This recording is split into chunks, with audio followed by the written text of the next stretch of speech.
కేసీఆర్ పాత మిత్రులు కేసీఆర్కి భారీ జలక్కివ్వబోతున్నారా? కేసీఆర్ పాత మిత్రులుగా చెప్పుకునేటువంటి ఎంఐఎం నేతలు ఇప్పుడు కారు పార్టీని దిగి హస్తం గుర్తుతో జోడీ కట్టబోతున్నారా అంటే అవుననే సమాధానం ఇస్తున్నారు కొంతమంది రాజకీయ విశ్లేషకులు. ఇక ఇదే అంశానికి సంబంధించి మనతో మాట్లాడేందుకు టీడీపీ అధికార ప్రతినిధి సూర్యదేవర లత గారు మనతో ఉన్నారు. మేడంతో మాట్లాడదాం. మేడం నమస్తే అండి. నమస్తే. ఏంటి మేడం, మజ్లిస్ పార్టీ ఇప్పుడు బీఆర్ఎస్ నేతలకి కేసీఆర్కి భారీ జలక్కివ్వబోతుందా? ఎంఐఎం నేతలు ఇప్పుడు కేసీఆర్ స్నేహాన్ని వదులుకొని ఇప్పుడు రేవంత్ రెడ్డి పంచం చేరబోతున్నారా అంటే ఏం చెప్తారు? అంటే నిన్న మనం చూసాం, మేడిగడ్డని పరిశీలించడానికి రేవంత్ రెడ్డి గారు వెళ్ళారు, ఆ బృందం మొత్తం.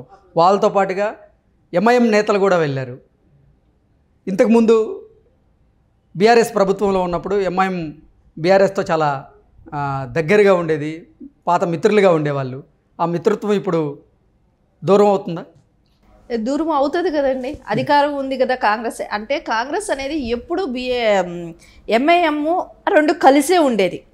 ఎప్పుడు గతంలో ఎప్పుడు కూడా కాంగ్రెస్కి సపోర్టింగ్ ఎంఐఎం కంపల్సరీ ఉండేది. అది ఏమైందంటే ఇక్కడ గెలిచేటప్పటికి కొంచెం రాజకీయాల వాళ్ళ అవసరాల కోసం కలవటం జరిగింది తెలంగాణలో. సో వాళ్ళ అధికారం వాళ్ళకు వచ్చింది. ఇప్పుడు కాంగ్రెస్ అధికారంలో ఉంటే ఎంఐఎం అధికారంలో ఉన్నట్టే వాళ్ళు ఫీల్ అవుతారు. ఎందుకంటే వాళ్ళ పాత మిత్రత్వం ఉంది వాళ్ళకి. ఎప్పుడూ వాళ్ళ పార్టీ పెట్టిన దగ్గర నుంచి కూడా వాళ్ళు ఎప్పుడు కాంగ్రెస్తో ఉన్నాళ్లే. ఇప్పుడు కొత్తగా వచ్చింది ఏమీ కాదు. కానీ ఎప్పుడైతే తెలంగాణ రాష్ట్రం ఏర్పడిన తర్వాత, ప్రత్యేక రాష్ట్రం ఏర్పడిన తర్వాత మజ్లిస్ నేతలందరూ కూడా బీఆర్ఎస్కి, అంటే అప్పుడు టీఆర్ఎస్గా ఉన్న ఇప్పుడు బీఆర్ఎస్కి సపోర్ట్ చేస్తూ వచ్చారు. కానీ బీఆర్ఎస్ మొన్న అధికారాన్ని కోల్పోయిన తర్వాత ఇప్పుడు ఎంఐఎం నేతలందరూ కూడా కాంగ్రెస్ పార్టీకి దగ్గరేందుకు ప్రయత్నం చేస్తున్నారు. కాంగ్రెస్ పార్టీ కూడా వాళ్ళని ఆకట్టుకునే దిశగానే అడుగులు వేస్తూ ఉంది.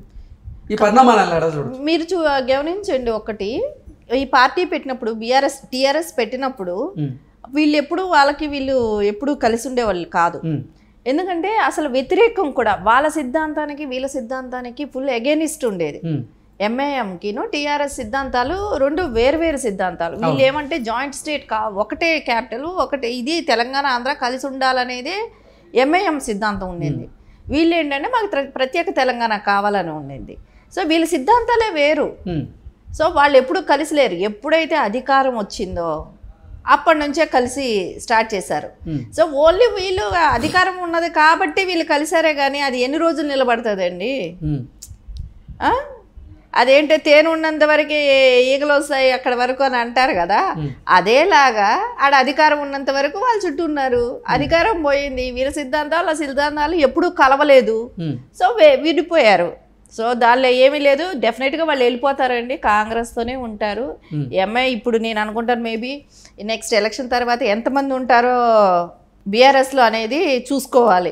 ఎందుకంటే కాంగ్రెస్లో అందరూ వాళ్ళు నేర్పిన విద్యే కదండి. టీడీపీ నుంచి అందరినీ లాక్కున్నాడు. అదే ఇది ఇప్పుడు రేపు పొద్దున వాళ్ళు కూడా అదే జరుగుతుంది. కాంగ్రెస్కి అట్లాగే షిఫ్ట్ అయిపోతారు. చూడండి మొత్తం అది కూడా సేమ్ టు సేమ్ తెలుగుదేశంకి ఎలా అయితే చేశాడో అది ఆయన అనుభవించాల్సింది కూడా ఉంటుంది, కేసీఆర్ కూడా. ఎందుకంటే మనం చేసింది ఇంకొకరు చేస్తారు కదా, అది డెఫినెట్గా ఆయన అదే అనుభవిస్తాడు. ఎందుకంటే గతంలో నేర్పించాడు. తెలంగాణలో ఆ సంస్కృతి లేకుండా ఉండేది కొంచెం వరకు. సో అది కేసీఆర్ గారు నేర్పించారు. అంటే నువ్వు నేర్పిన విద్య నీరజాక్ష అన్నట్టు ఆయనకే ఇప్పుడు బెడ్స్ కొడుతుంది. రేపు పొద్దున అది కూడా అవ్వనివ్వండి, పార్లమెంటరీ ఎలక్షన్లు కూడా అవ్వనివ్వండి. ఇప్పటికే చాలా మంది ప్రిపేర్ అయి ఉన్నారు వెళ్ళటానికి. కొన్ని చోట్ల జాయినింగ్స్ జరుగుతూనే ఉన్నాయి.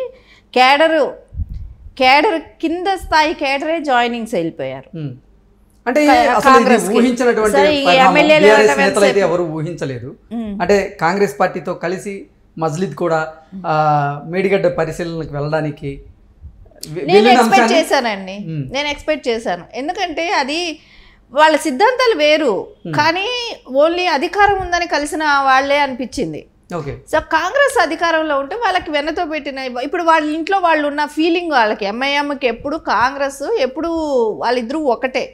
కాంగ్రెస్ ఎప్పుడు ఎంఐఎంకి సపోర్టింగ్ ఉంటుంది. సో అందుకని ప్రాబ్లం వాళ్ళు ఎప్పుడూనా వెళ్ళిపోయే వాళ్ళేనండి. కేసీఆర్ గ్రహించడం లేట్ అయింది అంతే. ఇప్పుడు మేధావి ఎక్కువ అనుకున్నప్పుడు ఎక్కడో చోట తప్పుడు అడుగు పడుతుంది కదా, అదేలాగా జరుగుతుంది. గతంలో చాలా సందర్భాల్లో ఎంఐఎం నేతలు డైరెక్ట్గానే అంటే కేసీఆర్ గారి పరిపాలనను వాళ్ళు అంటే చాలా గొప్పగా చెప్పినటువంటి సందర్భాలు చాలా ఉన్నాయి. ఇప్పుడు ఒకవేళ గనక వీళ్ళ చేయిని వదిలేసి వాళ్ళు హస్తం గుర్తు జోడికి కడితే విమర్శించే అవకాశం ఉంటుందా? డెఫినెట్ గా విమర్శిస్తారు కదా.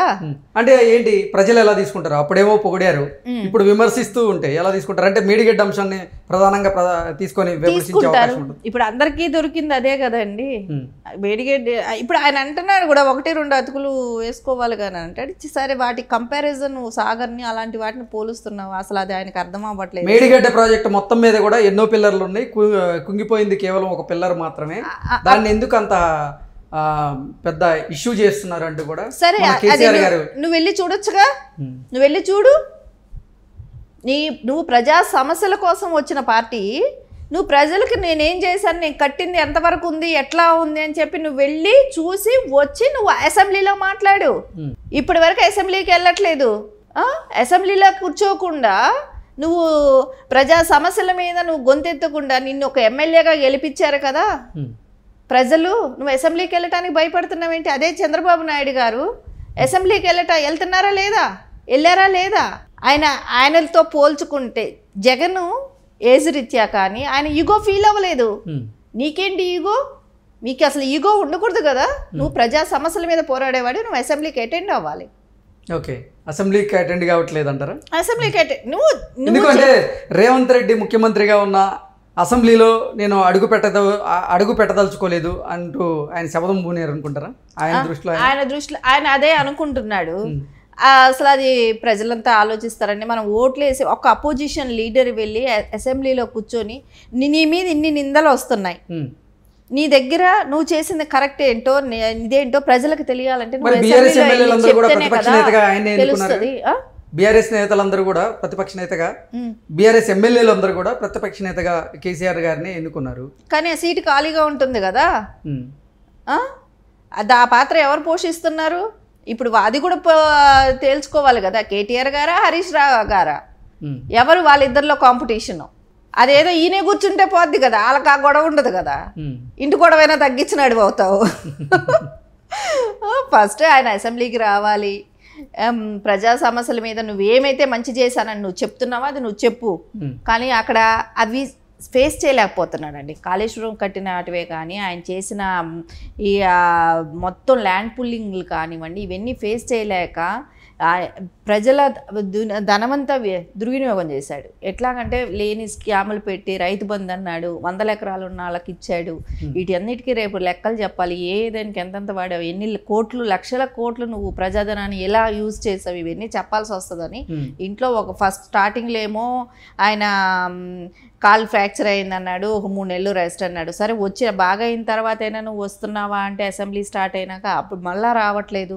నిన్న నల్గొండలో మీటింగ్ పెట్టడానికైతే నీకు నీ బలం ఏంటో చూపెట్టుకోవటానికి ప్రజలకు చూపెడుతున్నావా, అపోజిషన్కి చూపెట్టాలనుకుంటున్నావా, ఏం చేయాలనుకుంటున్నావు? నిన్న పెట్టిన సభ అది నీకు జగన్ నీ ఇంటికి భోజనానికి పిలుచుకున్న రోజు తెలియలేదా? నువ్వు వాళ్ళ దగ్గరికి వెళ్ళిన రోజు నీకు తెలియలేదా? నువ్వు నగిరి వరకు వెళ్ళావు, అప్పుడు తెలియలేదా? రోజా ఇంటికి వెళ్ళావు, ఇన్నిసార్లు నువ్వు ఆంధ్ర పర్యటనలు కూడా చేసావు కదా, అప్పుడు తెలియలేదా? ఈరోజు నీకు వచ్చిందా? నీ ఇంటికి ఎన్నిసార్లు జగన్ వచ్చాడు? మరి లోక్సభ ఎన్నికల్లో నిజంగా ఎంఐఎం కాంగ్రెస్ పార్టీతో పొత్తు పెట్టుకునే అవకాశం ఉంటుందంటారా? అయితే ఈ నేపథ్యంలో ఎవరితో? ఎంఐఎం కాంగ్రెస్ పార్టీతో డెఫినెట్గా పెట్టుకుంటుందండి. వాళ్ళు డెఫినెట్గా ఇక నేను అనుకుంటున్నాను మేబీ వాళ్ళిద్దరు కలిసే పోటీ చేస్తారు.